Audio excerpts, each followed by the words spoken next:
Hello students, welcome to the video lecture series of numerical methods in chemical engineering. We have started numerical differentiation and integration unit number 6. We have already completed the numerical differentiation.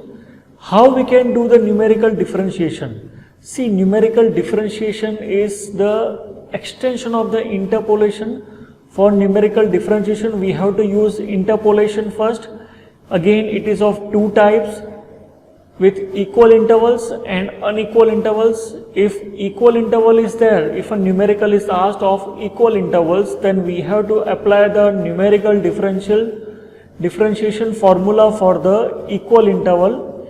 And if it is the numerical of unequal interval, then what we have to do? For that, we are first of all finding the interpolating polynomial, and then after we have to take the derivative of that polynomial and then place the value of x in the polynomial, and then you will get the answer. Okay, so we have already completed the numerical differentiation topic. Okay, today we are going to study about the numerical integration. Okay, so let us start. First of all, let us study why the numerical integration is required. See, there are many functions like sin x square upon x, e raised to x upon x, whose integration is little bit complicated, or it is very difficult, or maybe it is impossible with the help of the analytical methods. To solve that type of functions, to solve the integration, to integrate that type of functions, we are using numerical integration. Okay, for any definite integral, if any integral is given that is very complicated, for example, I am taking under root of x square into e raised to x into sin x into cos x, okay, and I have to integrate it. Do you think it is easy task? No, it's very difficult. To solve that type of difficult functions, to solve the integration of the difficult functions, we require numerical integrations. Okay, sometimes the analytical method will fail, so in that case we require numerical integration. Okay, so this is the need of numerical integration. Now, what is numerical integration? The definition of numerical integration. See, let us consider a set of tabulated values of the given function. X and y are given.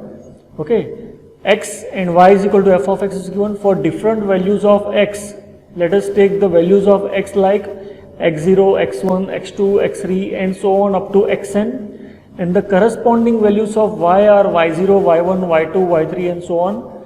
See, the data will be same as the numerical differentiation. The tabulated data will be given and we have to take the integration, right?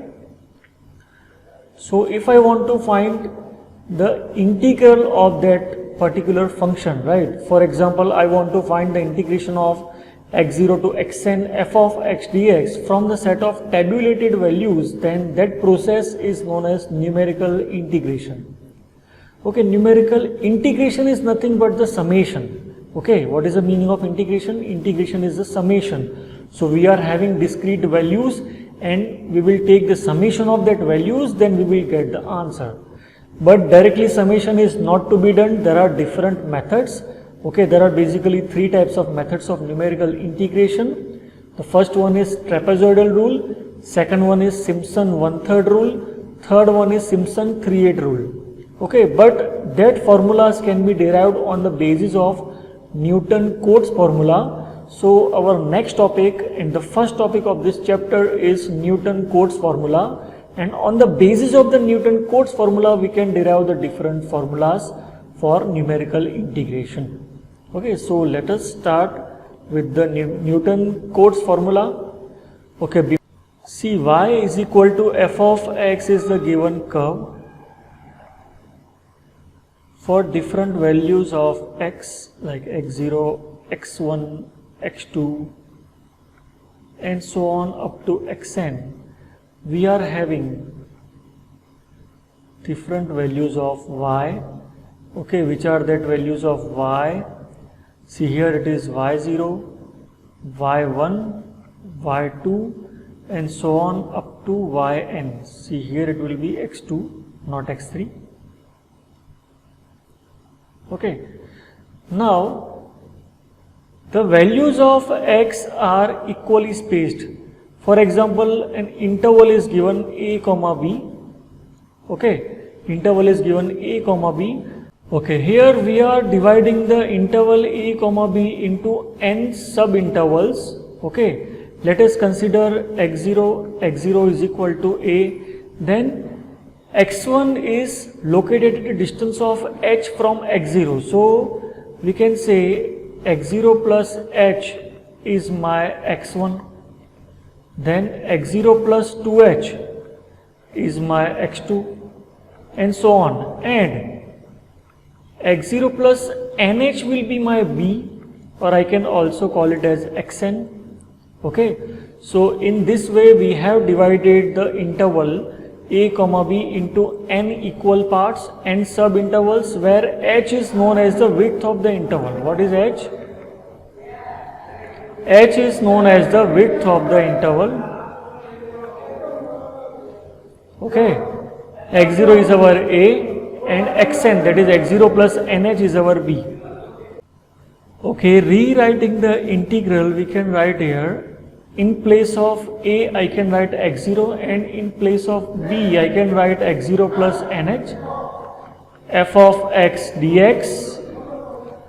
Okay, here let us take x is equal to x0 plus rh. Okay, so taking derivative, what will be the derivative? Dx is equal to, the derivative of x0 will be 0 because x0 is a constant. Okay, so it will be h dr. See, here we have to change the order of the integral. So in place of derivative integration with respect to x, we have to convert it in the form of r. See, if I am placing x is equal to x0, then x0 is equal to x0 plus rh. That will imply my r will be 0. See, if I am taking x is equal to x0 plus nh,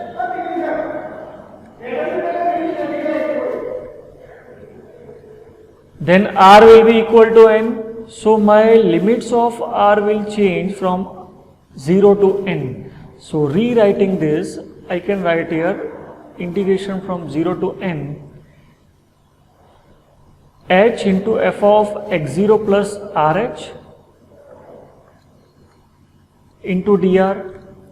Okay, here h is constant, so I can take outside the integral 0 to n. Okay, so what is our formula for f of x0 plus rh? See, using Newton's forward interpolation, we can write it like this: y0 plus r del y0 plus r into r minus 1 upon 2 factorial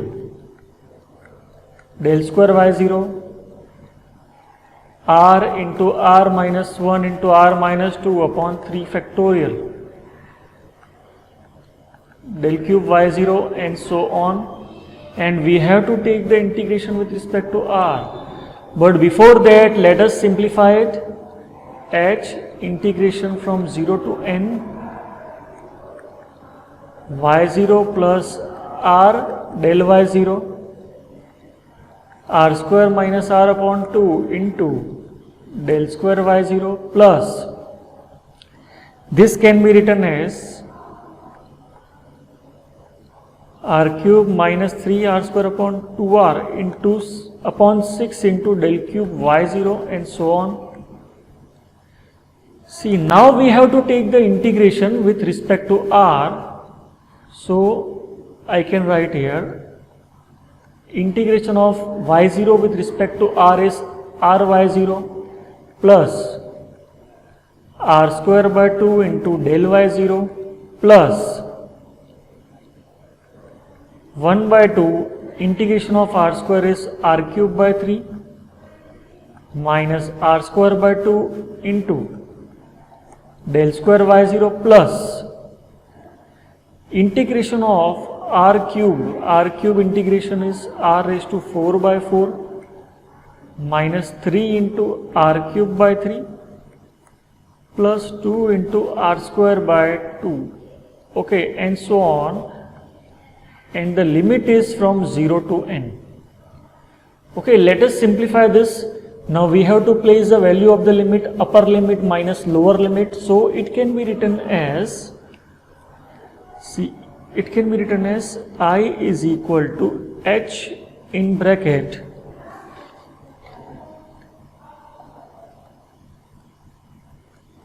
ny0 plus n square by 2 del y0 plus 1 by 2 n cube by 3 minus n square by 2 into del square y0 plus 1 by 6 n raised to 4 by 4 minus n cube plus n square into del cube y0 and so on. See this formula.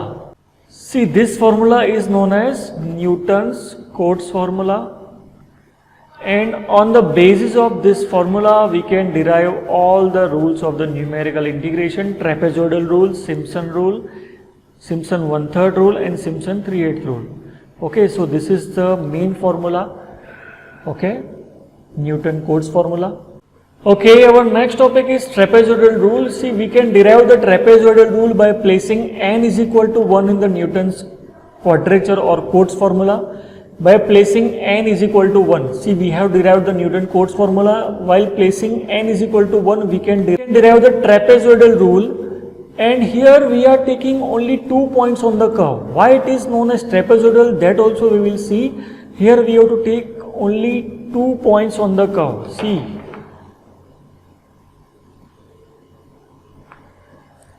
See, let us consider this point as our x0. See, this is our x0.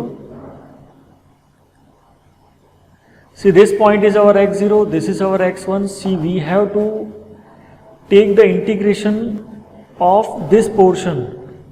Okay, this portion from x0 to x1.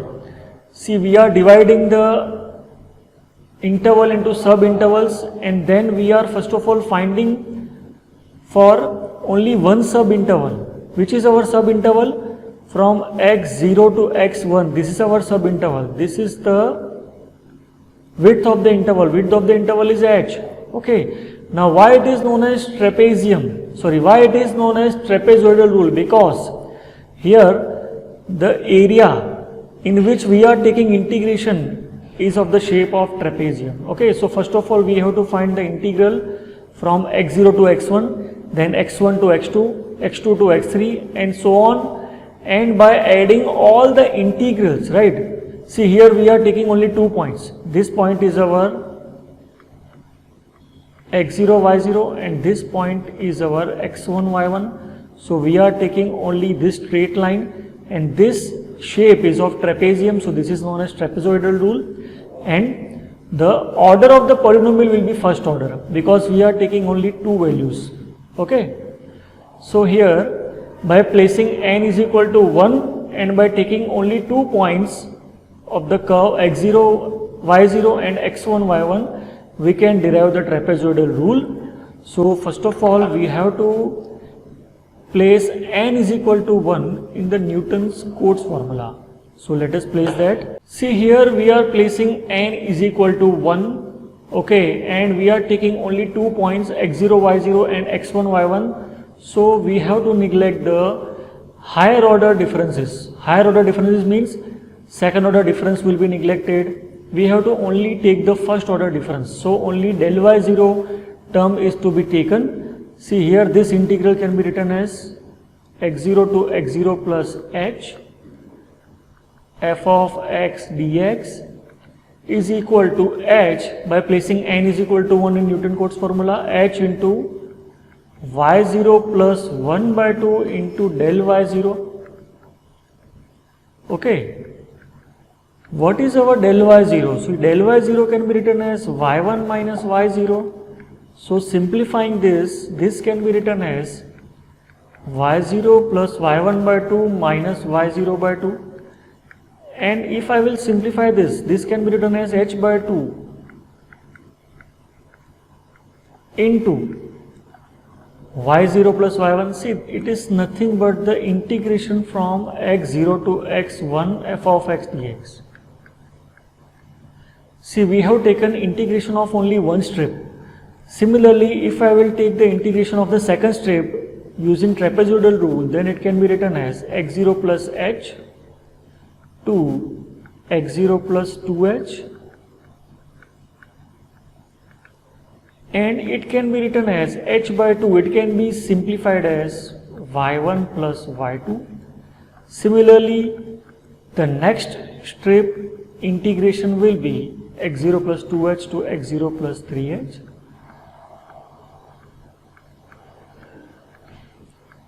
It will be h by 2 into y2 plus y3. Okay. Then again, if I will take the integration of the second last strip, then it can be written as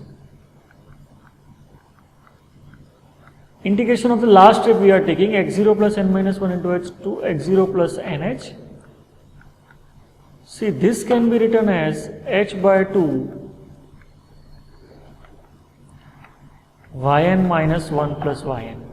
So if you will add all of these integrals, by adding all of these integrals, and my last value of the integral will be from x0 to x0 plus nh, that is xn.